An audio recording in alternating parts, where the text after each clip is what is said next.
The Range Rover was first introduced in 1970 and it only served one purpose. Its boxy style was made for farm owners and explorers who wanted rugged off-roading in their lands. And over time, the Range Rover has adapted with its luxuriousness, and it blended two things that people thought would never meet: rugged off-roading and prestige luxuriousness. This is a brand new 2025 Range Rover.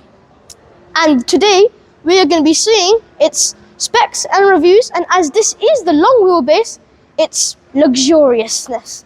Let's start off with the exterior design. Now, the front design is pretty much similar to the last generation Range Rover, except it adapted with its LEDs and it does automatically go at night, and the grille design is rectangular, having the Land Rover band and a big Range Rover across the front bonnet.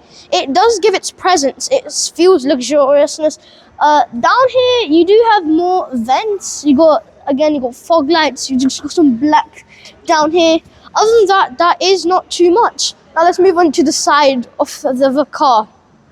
This is the long wheelbase car. It is 5.8 millimeters long, so that is 200 millimeters longer than the standard wheelbase Range Rover and 100 millimeters longer than the BMW X7. So you've got 20-inch alloy wheels, perfectly capable for off-roading. You've also got an Autobiography badge on the bottom, carved within the door. You've also got a stepper, since this car is really high.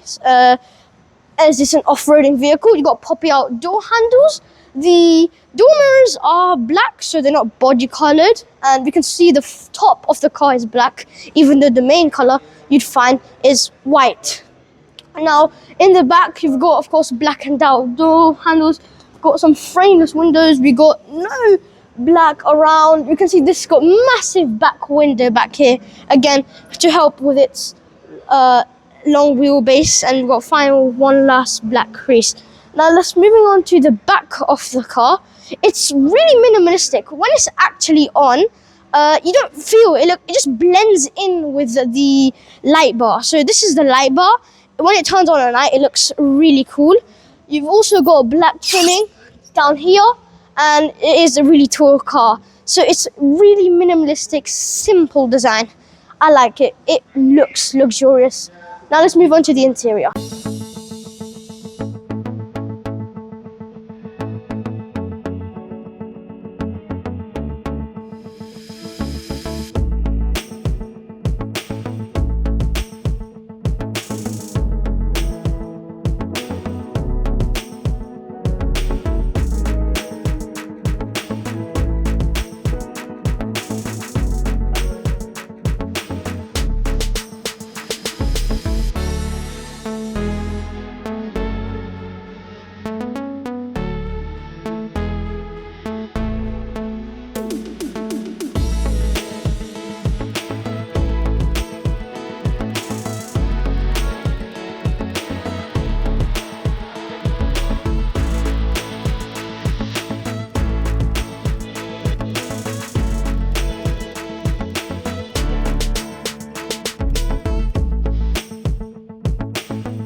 Alright, now the car is quite not too easy. It's a high car to enter, but it feels really nice. First of all, I want to talk about the color. You got this really nice brown leather. It does feel distinguished from the regular black you get, and with that you also get a lot of wood trims around the car, and even on the steering wheel where you've got a wood, it feels nice. There's a little bit of cheap material on the steering wheel. Even the caliper brake, it just feels a little cheap. You've also got Captain Rose armrest. It feels nice, so you feel like you're the driver and captain. And the seat belts are illuminated, so you can easily see them if you're wearing them at night. The top does feel nice. The vanity mirrors, in fact, they feel alright. I mean, I wouldn't say it's amazing for its price, but it's alright. The screen, though, it is like haptic feedback. You got responsive. You can feel the vibration on your finger or whatever you do press. And you can also hear clicks. So that is a good thing to notice about storage in this car. Underneath this wooden panel, you've got 2 cup holders, which are not adaptive though. That's one kind of sad thing about that. If we open the front compartment storage, you get 1 USB-C and we get a wireless charging port, which is nicely covered. The glove box is a crazy feature I want to show you. If you want to open there's 2 glove boxes actually, technically. You got the front one and the bottom one. And before I want to show you, got this nice wood lining again. The inside of the glove box, it's big, it's alright, and it's super lovely felt. And for the top one, it opens like that. You do got a 12-watt socket though in there, and the space is again really good. So overall, it's really nice to sit in here. You got the massage seats, the digital driver's display is clear.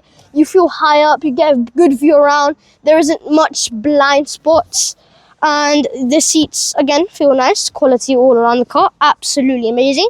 The cup holders, we can see it's big, it can accommodate big bottles, and the buttons on the doors, again with a wood lining, it looks and feels luxury. Also, one more thing I do want to point out is this holder. It just feels nice while we're driving. Now let's move on to the back seats. Alright, now we can see this is the long wheelbase version of the car, and it feels absolutely blooming amazing. You got a great amount of legroom, so much headroom, and the sunroof from the front does kind of extend to the back over here.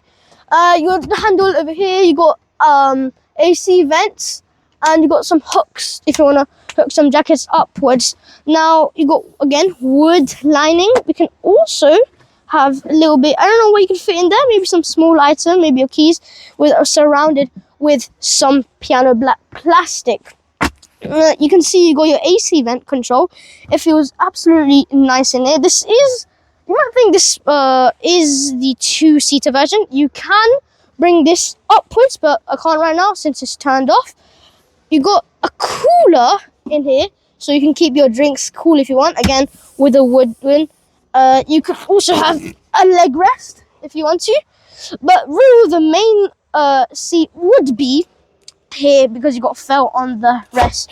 The speakers are major in sound system. It is so posh, so you'll get full sound speakers. The screens are quite big as well across the 2 seats. It just feels really nice.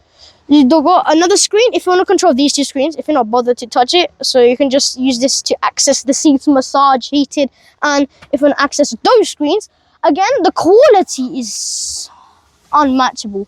Got a soft leather. The cup holder area is a little bit narrower than the front, but I guess it could still fit small bottles. Also, the reclining feature is amazing on the side of the door, so you get a good view out.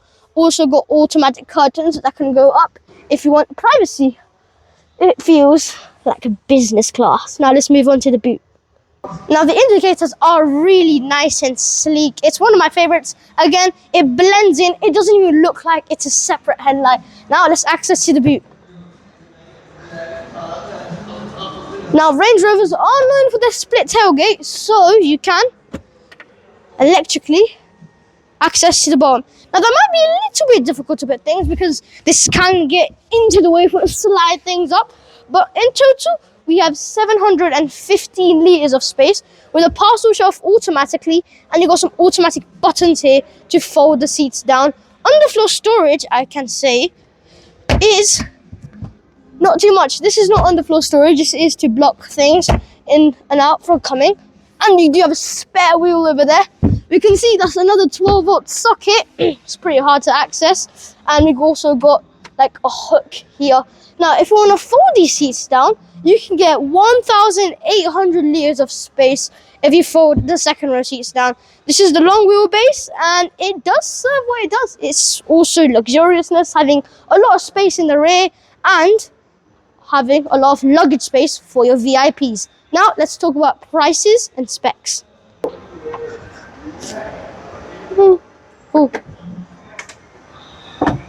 Now, before we move on to the prices, I want to show you an extra perk for your VIPs. We have soft close. So you softly close it and then it goes inwards by itself. So you don't need to harshly close it so it won't damage your doors. Now, we can see the lights are really sleek. The indicators, again, just as the back, again, really sleek. Now, prices for the regular Range Rover start from £100,000, but if you want this long wheelbase, it is going to cost around £200,000, and it can go over that. Now, this is the plug-in hybrid version, and real-world electric range is quoted to be 70 miles, which is really good considering the size of this car. And its MPG official world figures is 35 miles per gallon. You wouldn't really want to get this car for MPG, I guess. It's mainly for off-roading and luxuriousness. Now, what's my final verdict? This is an absolutely amazing car. Off-roading and luxuriousness is both capable of both. And this car will remain as a British powerhouse. Mohammed Harris here from Little Xpert. Please like, subscribe and share this video. Signing off.